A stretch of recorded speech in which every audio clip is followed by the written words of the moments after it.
Good morning বন্ধুরা। দেখো সকাল সকাল আমার একটি লাউ করে দিয়েছে এই বান্দরে।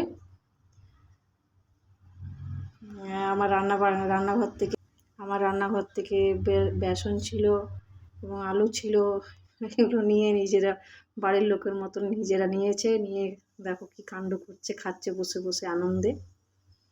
আনন্দ ওদের, আজকে খাবার পেয়ে গেলাম সকাল সকাল ছাদে উঠে। আমি দেখছি রান্নাঘরে। আজকে শ্রাবণ মাসের শেষ সোমবার, তো এই আমাদের শিব মন্দিরে একটু পুজো করা হচ্ছে।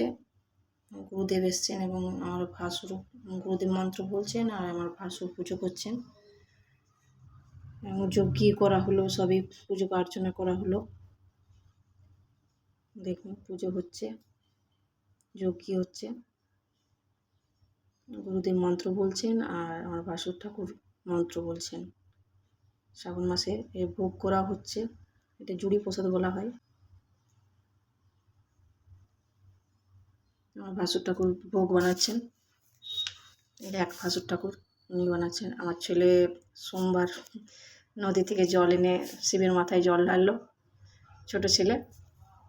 আর এটা বড় ছেলে। ওদের বন্ধুরা সব কালকে বিহারীনাথ গিয়েছিল শিবের মাথায় জল ঢালতে। আর একদিকে আমার রান্নাও হচ্ছে, দেখো রান্না খেতে তো হবে। একদিকে ভাত, একদিকে তরকারি বসেছি। Tata, bye bye.